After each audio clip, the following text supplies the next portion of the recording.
Hi everyone. तो आज हम लोग डाइजेशन एंड एब्जॉर्प्शन का फोर्थ पार्ट कवर करने वाले हैं और इस लेक्चर में आज हम लोग ये पूरा चैप्टर कंप्लीट कर देंगे। तो हम लोग को आज calorific value of carbohydrate, protein and fat के बारे में पढ़ना है। ठीक है, तो चलिए स्टार्ट करते हैं।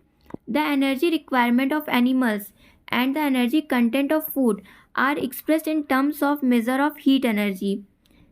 तो क्या ये लोग बोल रहे हैं कि जो एनिमल्स की जो एनर्जी रिक्वायरमेंट है या फिर जो फूड में एनर्जी स्टोर्ड होती है, ठीक है, तो उसको हम लोग एक्सप्रेस करते हैं या फिर मेज़र करते हैं हीट एनर्जी के फॉर्म में। और ऐसा क्यों करते हैं हम लोग? Because heat is the ultimate form of all energy, क्योंकि जो हीट होती है वो सभी एनर्जी का फॉर्म होती है। This is often measured to as calorie और जूल, और इसको हम लोग कैलोरी और जूल में भी मेज़र कर सकते हैं। Which is the amount of heat energy required to raise the temperature by 1 gram water by 1 degree Celsius. और ये जब हम लोग जूल या फिर कैलोरी में मेज़र करते हैं तो ये क्या होता है, ये एक अमाउंट है एनर्जी का, हीट एनर्जी का, जो कि हमें किस लिए ज़रूरत पड़ती है। हमें 1 ग्राम वाटर को उसका टेम्परेचर बढ़ाने के लिए, 1 डिग्री सेल्सियस से उसका टेम्परेचर बढ़ाने के लिए जितने भी अमाउंट ऑफ एनर्जी की ज़रूरत पड़ती है उसको हम लोग कैलोरी या फिर जूल में मेज़र करते हैं। मतलब यहाँ पे हमने वाटर ले लिया 1 ग्राम, ठीक है, और इसको मैंने हीट पास करवाई, ठीक है, ये ऐसे मैंने हीट पास करवाई, ठीक है। तो इसको जब मैंने हीट पास करवाई तो इसका टेम्परेचर मुझे 1 डिग्री सेल्सियस से बढ़ाना है, ठीक है। तो हम लोग क्या करेंगे, 1 ग्राम वाटर जो भी है इसमें उसको 1 डिग्री सेल्सियस से उसका टेम्परेचर जब रेज करेंगे तो हम जितनी भी एनर्जी देंगे तो उसको हम लोग कैलोरी या फिर जूल में मेज़र करेंगे। Since this is the टिनी amount of energy, और ये जो वैल्यू है कैलोरी या फिर जूल, तो ये बहुत ही छोटी एनर्जी होती है या फिर इसका अमाउंट जो है वो बहुत ही छोटा आता है। तो फिजियोलॉजिस्ट ने सजेस्ट किया कि हम लोग क्यों ना किलो कैलोरी या फिर किलो जूल में मेज़र करते हैं, ठीक है। तो 1 किलो कैलोरी क्या होती है? 1 kilo calorie is the amount of energy required to raise the temperature by 1 kg of water by 1 degree Celsius. तो इन्होंने क्या बोला, जो फिजियोलॉजिस्ट थे उन्होंने कहा कि हम 1 ग्राम वाटर को हम लोग 1 किलोग्राम वाटर कर देते हैं, ठीक है। तो यहाँ पे क्या हुआ, अब अभी हम लोग 1 ग्राम वाटर को इसका टेम्परेचर बढ़ा रहे थे 1 डिग्री सेल्सियस से, लेकिन अब हम लोग क्या करेंगे, उसी 1 ग्राम वाटर को हम लोग 1 किलोग्राम वाटर कर देंगे और उसका टेम्परेचर 1 डिग्री सेल्सियस से जब बढ़ाएंगे तो जो वैल्यू आएगी हीट की या फिर जितना अमाउंट हमने एनर्जी दी उसको हम लोग 1 किलो कैलोरी बोलेंगे, ठीक है। Nutritionist traditionally refer to kilo calorie as calorie और जूल। जो न्यूट्रिशनिस्ट थे उन्होंने ट्रेडिशनली बोला कि चलो हम लोग किलो कैलोरी को कैलोरी या फिर जूल को कैपिटलाइज कर देते हैं, ठीक है। The amount of heat liberated from the complete combustion of 1 gram food in a bomb calorie meter. A close metal chamber filled with O2 is it gross calorific और gross energy value. तो उसके बाद इन्होंने क्या किया, हाँ, 1 gram food ले लिया, एक bomb calorie meter. Bomb calorie meter क्या होता है, एक मेटल का पीस होता है, मेटल का चैम्बर होता है जिसमें ऑक्सीजन जो है वो भरी होती है। ऑक्सीजन के प्रेजेंस में जो फूड हमारा है उसका कंबशन होगा, ठीक है। कंप्लीट कंबशन जब होगा तो उसमें से एनर्जी रिलीज़ होगी, और जो एनर्जी रिलीज़ होगी उसको हम लोगों ने मेज़र किया ग्रॉस कैलोरीफिक और ग्रॉस एनर्जी, उसको हम लोग ने ग्रॉस कैलोरीफिक वैल्यू बोला या फिर ग्रॉस एनर्जी वैल्यू बोल सकते हैं, ठीक है। The actual amount of energy combustion of 1 gram of food is physiological value of food. तो जो एक्चुअल अमाउंट ऑफ एनर्जी होती है जो कि 1 ग्राम फूड के कंबशन में रिलीज़ होती है, तो उसकी जो फिजियोलॉजिकल वैल्यू, उसको फिजियोलॉजिकल वैल्यू बोलते हैं, ठीक है। Gross calorific value of carbohydrate, protein and fat are 4.1 kilo calorie per gram and protein 5.65 kilo calorie per gram and fat 9.45 kilo calorie per gram. अब हम लोग इसको याद कैसे रखेंगे? तो ये कार्बोहाइड्रेट है, ठीक है। कार्बोहाइड्रेट में नंबर ऑफ वर्ड्स जो है वो बहुत ज़्यादा है, तो नंबर ऑफ वर्ड्स जब बहुत ज़्यादा है तो इसकी वैल्यू हमने कम कर दी, ठीक है, 4.1 किलो कैलोरी पर ग्राम कर दी, ठीक है। प्रोटीन है, प्रोटीन सेकंड नंबर पे है, जिसके जो नंबर ऑफ वर्ड्स हैं वो कार्बोहाइड्रेट से तो कम है लेकिन फैट से ज़्यादा है, तो इसकी वैल्यू हम लोग ने 5.65 किलो कैलोरी पर ग्राम कर दी, ठीक है। अब हम लोग नेक्स्ट आते हैं फैट पे। तो फैट में नंबर ऑफ वर्ड्स जो है वो कार्बोहाइड्रेट से भी कम है और प्रोटीन से भी कम है, तो इसको हमने सबसे ज़्यादा वैल्यू दे दी 9.45 किलो कैलोरी पर ग्राम, ठीक है। तो इस तरह से इसकी वैल्यू हम लोग याद कर सकते हैं। तो कार्बोहाइड्रेट की वैल्यू हो गई 4.1, प्रोटीन की हो गई 5.65 और फैट की हो गई 9.45। आप देखते हैं फिजियोलॉजिकल वैल्यू क्या है। फिजियोलॉजिकल वैल्यू है कार्बोहाइड्रेट की 4 और प्रोटीन की भी 4 ही है, और जो हमारा फैट है उसकी वैल्यू 9 किलो कैलोरी पर ग्राम है, ठीक है। तो अब हम लोग नेक्स्ट टॉपिक पे आते हैं जो कि है absorption of digested product. Okay, absorption is the process by which the end product of digestion pass through the intestinal mucosa into blood और लिम्फ। तो एब्जॉर्प्शन क्या होता है? एब्जॉर्प्शन एक ऐसा प्रोसेस है जिसमें क्या होता है, जो एंड प्रोडक्ट होता है डाइजेशन का, ठीक है, तो वो पास होता है इंटेस्टाइनल म्यूकोसा के थ्रू, उसके बाद वो ब्लड या लिम्फ में जाता है। मतलब हमारा माउथ से लेके इंटेस्टाइन तक डाइजेशन हुआ, ठीक है। डाइजेशन होने के बाद उसमें जो एब्जॉर्बेबल फॉर्म में उसके सब यूनिट्स टूट गए, अब वो जो भी हमारे एब्जॉर्ब होने वाले हैं वो स्मॉल यूनिट्स में प्रेजेंट हैं, तो वो पास होंगे इंटेस्टाइनल म्यूकोसा के थ्रू और वो कहाँ जाएंगे, ब्लड या फिर लिम्फ में, ठीक है। इसी को हम लोग एब्जॉर्प्शन बोलते हैं। It is carried out by passive, active and facilitated transport mechanism. और ये किसके थ्रू होता है, मतलब अगर ये मेम्ब्रेन है तो इस मेम्ब्रेन के थ्रू हम जब पास करवाएंगे, ये इधर इंटेस्टाइनल म्यूकोसा हो गई, ठीक है, और इधर ये ब्लड और लिम्फ हो गया, ठीक है। तो इधर से जब इधर हम लोग पास करवाएंगे तो क्या होगा, यहाँ पे बहुत सारे मैकेनिज्म होते हैं ट्रांसपोर्ट करने के लिए, जो एक पैसिव हो गया, एक एक्टिव हो गया और एक फैसिलिटेड ट्रांसपोर्ट हो गया। तो पैसिव में क्या होता है, पैसिव में हमें एनर्जी नहीं देनी पड़ती, ये सिंपली ऐसे पास हो जाते हैं, किसकी वजह से, कंसंट्रेशन ग्रेडियंट की वजह से। और जो एक्टिव ट्रांसपोर्ट होता है, एक्टिव ट्रांसपोर्ट में हम लोग एटीपी देंगे, एटीपी यानी एनर्जी देंगे, उसके बाद ही हम लोग किसी भी चीज़ को पास करवा सकते हैं। और फैसिलिटेड ट्रांसपोर्ट में क्या होता है, इसमें कोई एनर्जी नहीं देनी पड़ती, बट यहाँ पे स्पेशल प्रोटीन होते हैं फूड को एब्जॉर्ब करवाने के लिए, ठीक है। तो small amount of monosaccharide like glucose, amino acid, some electrolyte like chloride ion are generally absorb by simple diffusion. तो क्या होता है, जो ग्लूकोज हो गया और जो अमीनो एसिड है और जैसे कुछ इलेक्ट्रोलाइट हो गए जैसे कि क्लोराइड आयन, ये पास होते हैं एब्जॉर्ब फॉर्म में सिंपल डिफ्यूजन के थ्रू। सिंपल डिफ्यूजन क्या होता है, सिंपल डिफ्यूजन ये होता है कि ये एक पैसिव प्रोसेस है, मतलब इसका जो ट्रांसपोर्ट होगा वो पैसिव होगा। और ये कैसे होता है,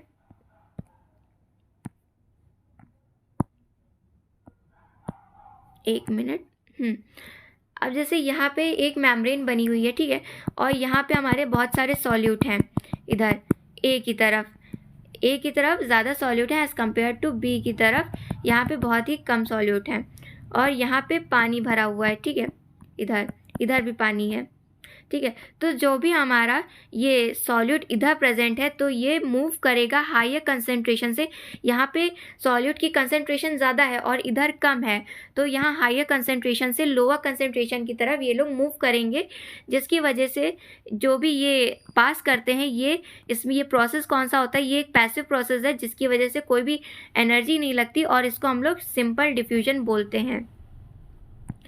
okay, so the passage of these substance into the blood depend upon the concentration gradient। अभी मैंने बताया कि जो भी हमारा डिफ्यूजन होगा वो पैसिव होगा, एक्टिव होगा, फैसिलिटेड ट्रांसपोर्ट होगा, और ये सारी चीज़ें कंसंट्रेशन ग्रेडियंट पे डिपेंड करती हैं। However, some substance like glucose, amino acid are absorbed with the help of carrier protein। और यहाँ पे जो ग्लूकोज होती है और अमीनो एसिड होती है, यानी कुछ जो ग्लूकोज और अमीनो एसिड है वो एब्जॉर्ब हो जाएगी किसके थ्रू, सिंपल डिफ्यूजन के थ्रू। लेकिन कुछ और ग्लूकोज और अमीनो एसिड होते हैं वो किसके थ्रू एब्जॉर्ब होंगे, ये कैरियर प्रोटीन के थ्रू एब्जॉर्ब होंगे, जिसको हम लोग फैसिलिटेटेड ट्रांसपोर्ट बोलते हैं। ठीक है, this mechanism is called facilitated transport. Transport of water depend upon the osmotic gradient. अब हमें अगर वाटर का ट्रांसपोर्ट करवाना है तो ये डिपेंड करता है ऑस्मोटिक ग्रेडियंट पे कि किधर वाटर ज़्यादा है और किधर वाटर कम है।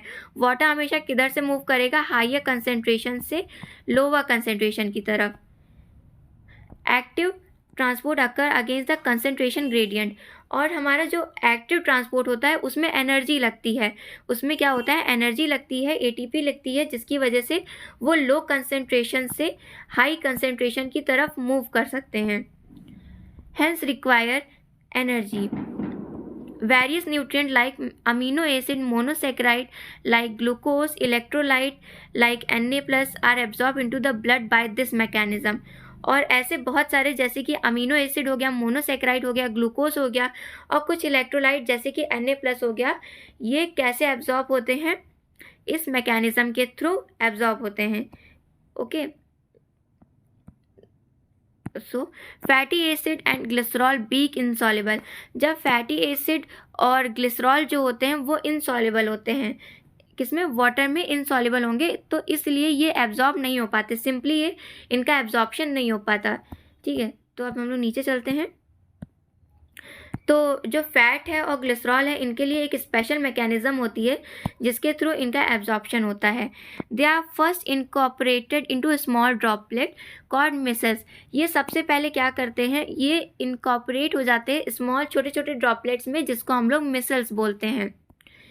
Okay, which move into the intestinal mucosa. उसके बाद ये म्यूकसा में जाएंगे। ठीक है, they are reform into very small protein coated fat globule called chylomicron which are transported into the lymph vessel lacteals in the villi.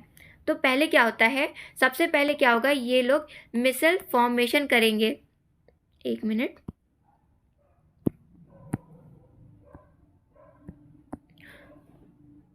Okay, सबसे पहले ये लोग मिसल फॉर्मेशन करेंगे। ठीक है, मिसल फॉर्मेशन करने के बाद ये स्मॉल इंटेस्टाइन में जाएंगे। स्मॉल इंटेस्टाइन में जब यहाँ इंटेस्टाइनल म्यूकसा में आएंगे, ठीक है, तो यहाँ से ये एब्जॉर्ब हो जाएंगे। मतलब एब्जॉर्ब होने से पहले ये काइलोमाइक्रोन के फॉर्म में एक ग्लोब्यूल बना लेंगे, जिसमें क्या होगा, काइलोमाइक्रोन क्या होता है, जो सबसे पहले हम लोग का मिसल्स था उसके ऊपर उनकी स्मॉल प्रोटीन की कोटिंग हो जाती है, जिसको हम लोग काइलोमाइक्रोन बोलते हैं। ओके, तो उसके बाद काइलोमाइक्रोन का फॉर्मेशन करने के बाद, क्योंकि वो सिंपली वाटर में सॉल्युबल है नहीं, वाटर में जब सॉल्युबल नहीं है तो उनका डिफ्यूजन या किसी भी थ्रू उनका ट्रांसपोर्ट नहीं हो सकता है, वो मेम्ब्रेन को क्रॉस नहीं कर सकती। इसलिए वो सबसे पहले क्या करेंगे, सबसे पहले मिसल्स का फॉर्मेशन करेंगे और उसके बाद वो काइलोमाइक्रॉन्स बनाएंगे, जिसमें क्या होगा, प्रोटीन की कवरिंग होगी और उसके बाद वो लिम्फ में ट्रांसपोर्ट हो जाएंगे। These lymph vessel ultimately release the absorbed substance into the blood stream। और फिर लिम्फ में ये जाने के बाद ये क्या करेंगे, अल्टीमेटली ये एब्जॉर्ब हो जाएंगे ब्लड स्ट्रीम में। ओके, तो हम लोग का यहाँ तक कवर हो चुका है। अब हम लोग नीचे और चलते हैं। Absorption of substance take place in different part of alimentary canal like mouth, stomach, small intestine, large intestine।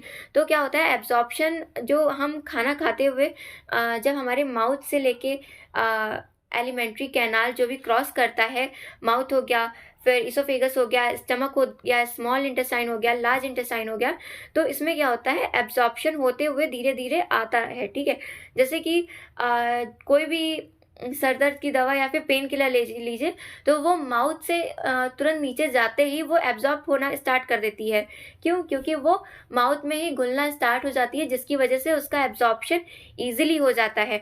हालांकि जो इसोफेगस है उसमें कोई भी एब्जॉर्प्शन नहीं होता। ओके, तो यहाँ पे एक टेबल दी हुई है, इसके थ्रू हम लोग थोड़ा बहुत जानने के प्रयास करेंगे। ओके, तो माउथ में क्या होता है, माउथ में अभी मैंने बताया कि जो ड्रग्स होते हैं, ड्रग्स जो दवाइयाँ होती हैं वो एक फॉर्म की ड्रग्स ही होती हैं, ड्रग्स के फॉर्म में ही मिलती हैं, ठीक है। तो वो म्यूकोसा के कांटेक्ट में आती हैं माउथ के और लोअर साइड टंग के, मतलब माउथ के कांटेक्ट में आएंगी और नीचे जो टंग के नीचे का लोअर साइड है उसके कांटेक्ट में जब वो आती हैं तो वो एब्जॉर्ब हो जाती हैं ब्लड कैपिलरीज में, जो उनके इधर उधर सराउंड करती हैं, ठीक है। तो यहाँ पे क्या हो गया, हमारे जो ड्रग्स हैं वो कहाँ एब्जॉर्ब हो जाएंगे, माउथ या टंग के नीचे लोअर साइड में, टंग के लोअर साइड में एब्जॉर्ब हो जाएंगे। अब स्टमक का देखते हैं, absorption of water, simple sugar and alcohol. अब स्टमक में हमारा वाटर का एब्जॉर्प्शन हो जाएगा, शुगर का एब्जॉर्प्शन हो जाएगा और अल्कोहल का एब्जॉर्प्शन हो जाएगा।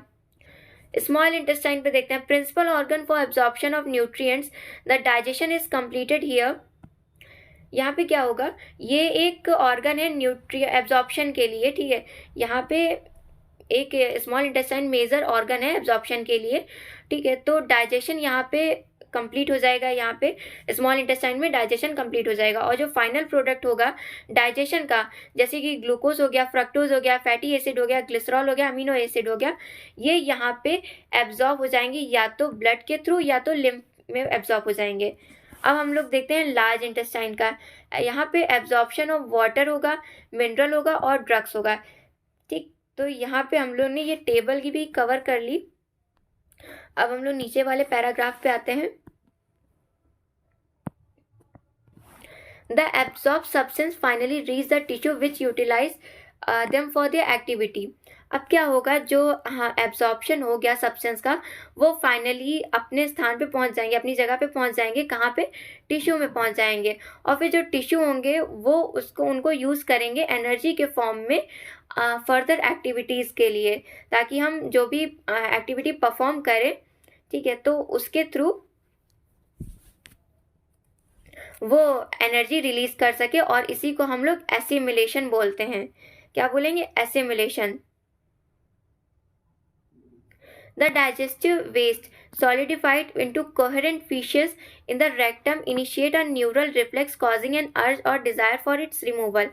अब क्या हुआ, बहुत सारी चीज़ें जो हैं वो एब्जॉर्ब हो गई, वो टिश्यू तक पहुंच भी गई, और इस प्रोसेस को हम लोग ने एसिमिलेशन भी बोल दिया। अब क्या होगा, ऐसा बहुत सा पार्ट होगा जो कि अनडाइजेस्टेड अनएब्जॉर्ब पार्ट होगा जो कि बच जाएगा, और इसको क्या होगा, ये सॉलिडिफाई हो जाएगा और ये किस में कन्वर्ट हो जाएगा, कोहेरेंट फीसियस में, जो कि स्टोर हो जाएगा रेक्टम में। और फिर ये एक न्यूरल रिफ्लेक्स, मतलब न्यूरॉन्स के थ्रू एक रिफ्लेक्स इनिशिएट करेगा, जिसकी वजह से हमारे ब्रेन तक सिग्नल पहुंचेगा, और इसकी वजह से हमें एक अर्ज होगी या फिर डिज़ायर होगी कि हम जाएं और इसको रिमूव करें। The ejection of feces to the outside through the anal opening is called defecation, is a voluntary process, is carried out by mass peristaltic movement। क्या होता है कि ये जो फीसेस का इजेक्शन होता है या फीसेस को निकालना होता है बाहर के इन्वायरमेंट में, किसके थ्रू, एनल ओपनिंग के थ्रू। तो ये एक वॉलेंट्री प्रोसेस होता है, मतलब हमारा मन करेगा तो हम रिमूव करेंगे, हमारा मन नहीं करेगा तो रिमूव नहीं करेंगे, बट ये एक वॉलेंट्री प्रोसेस है, ठीक है। और ये किसके थ्रू कैरीड की जाती है, मास पेरिस्टालिसिस मूवमेंट के थ्रू।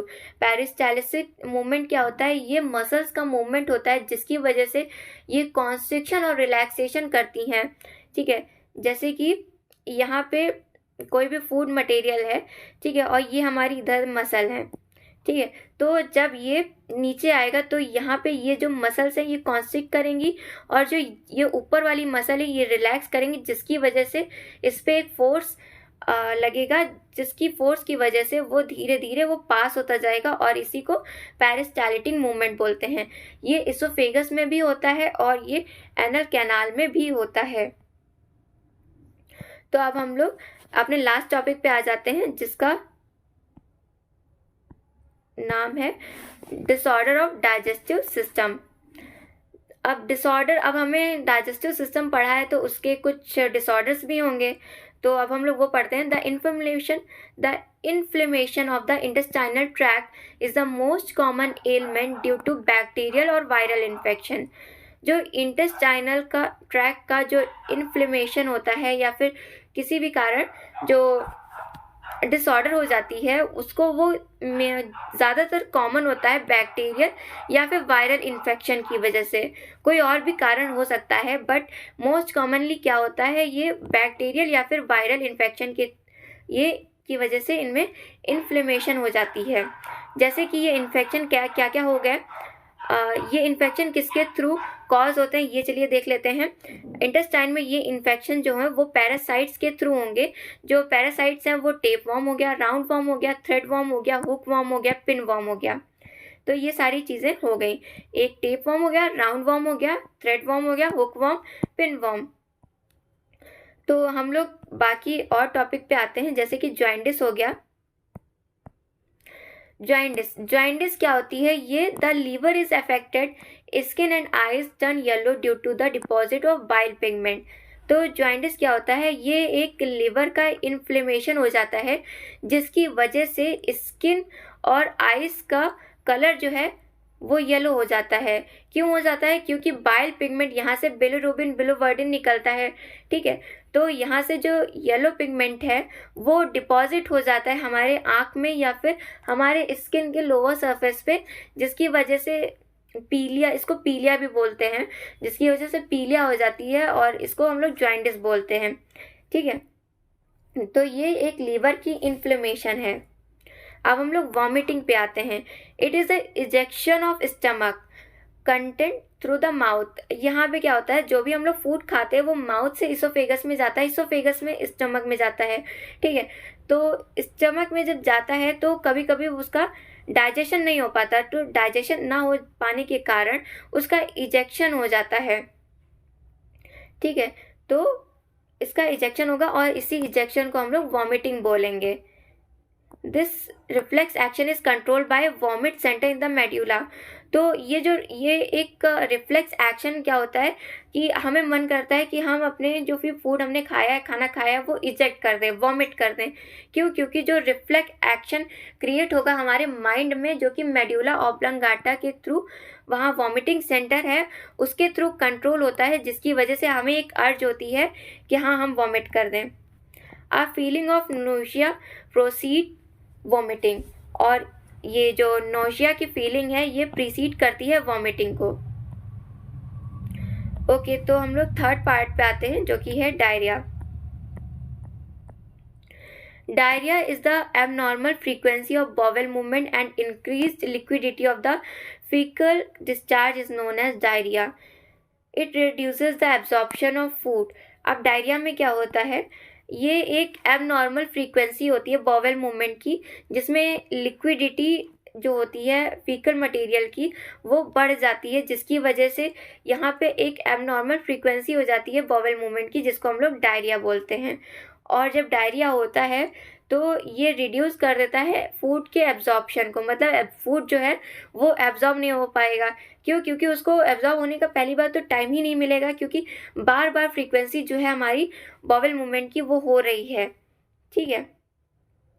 तो अब हम लोग फोर्थ पार्ट पे आते हैं, जो कि है कॉन्स्टिपेशन।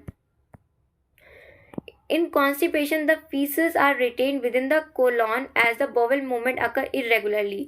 कॉन्स्टिपेशन क्या होता है, पेट सफा जिसके लिए होता है कॉन्स्टिपेशन, ठीक है। तो कॉन्स्टिपेशन में हम लोग क्या करते हैं, पेट सफा खाते हैं।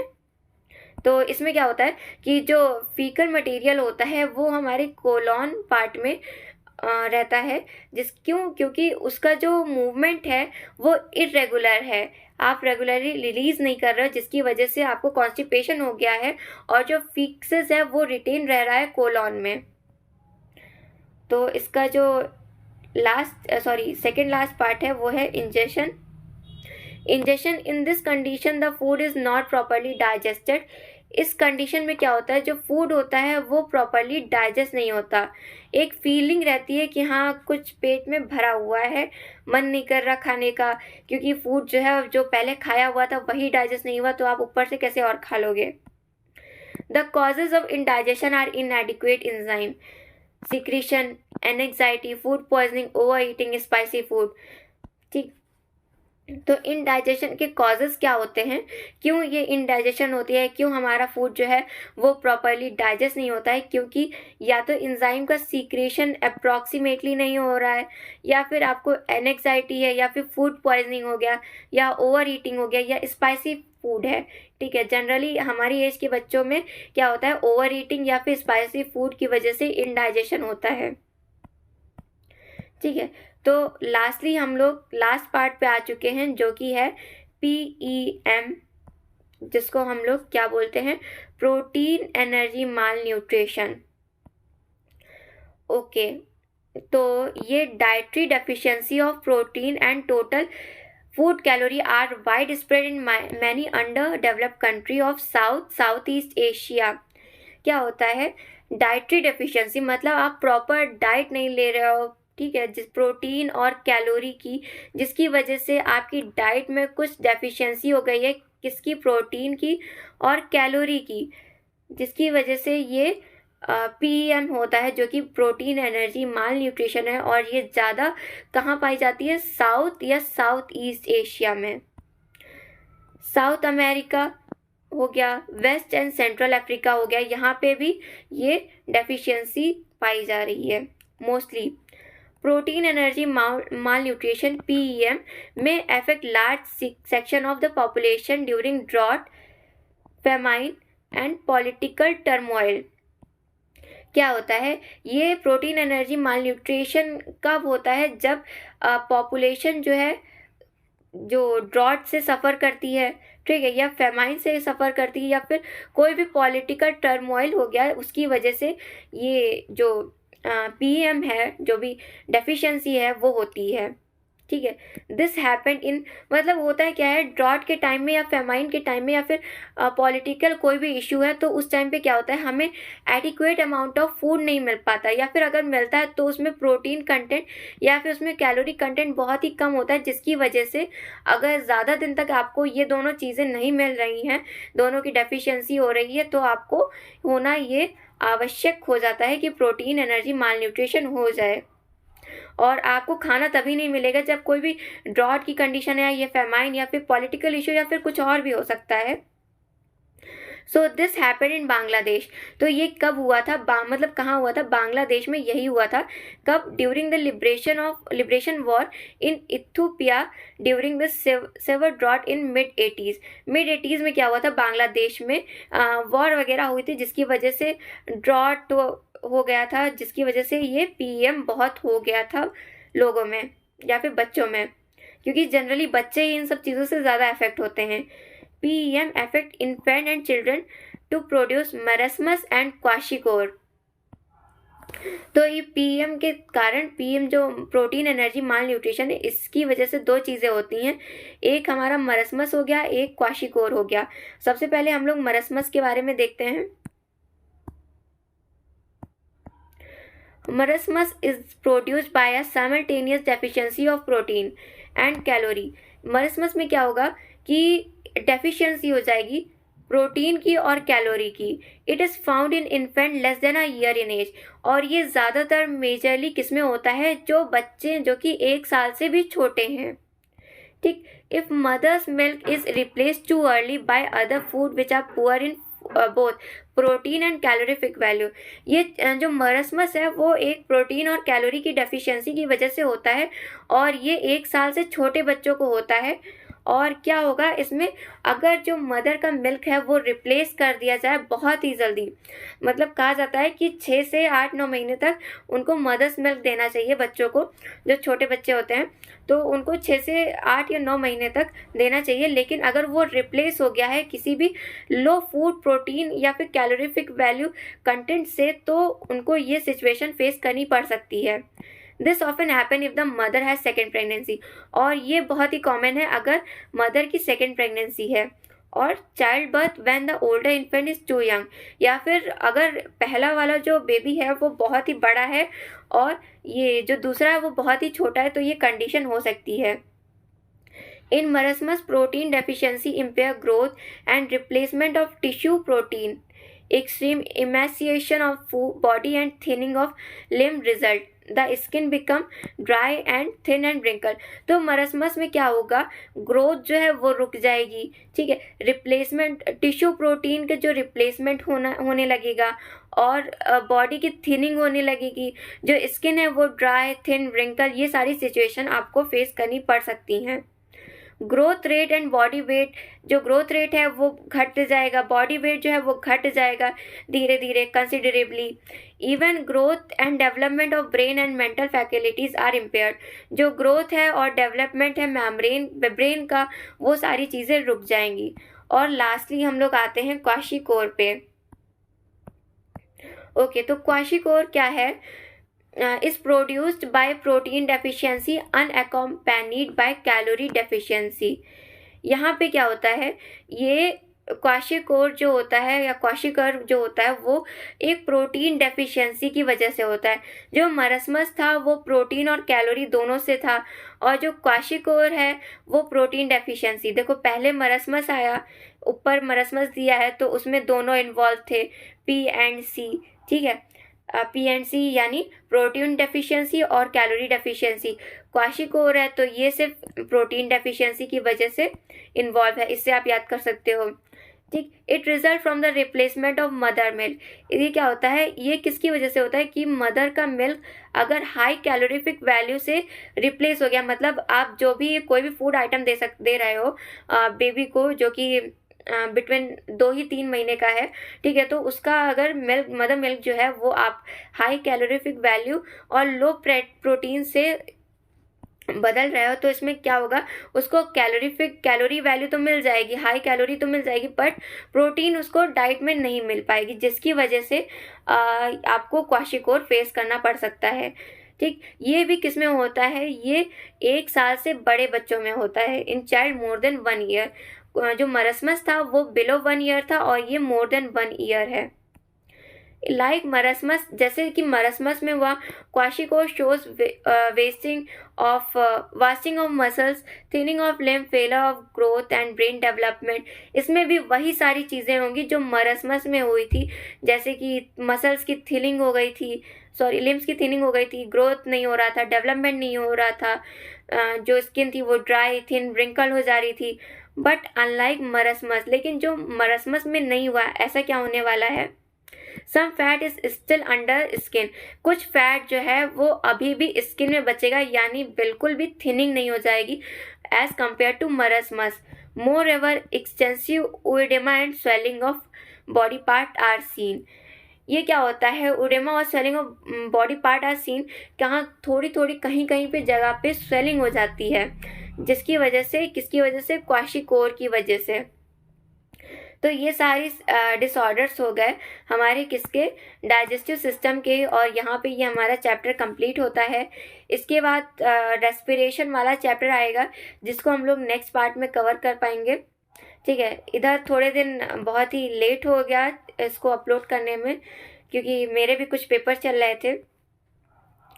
ओके, तो फिर मिलते हैं नेक्स्ट वीडियो में, जो कि आपका रेस्पिरेशन होने वाला है. Okay, bye.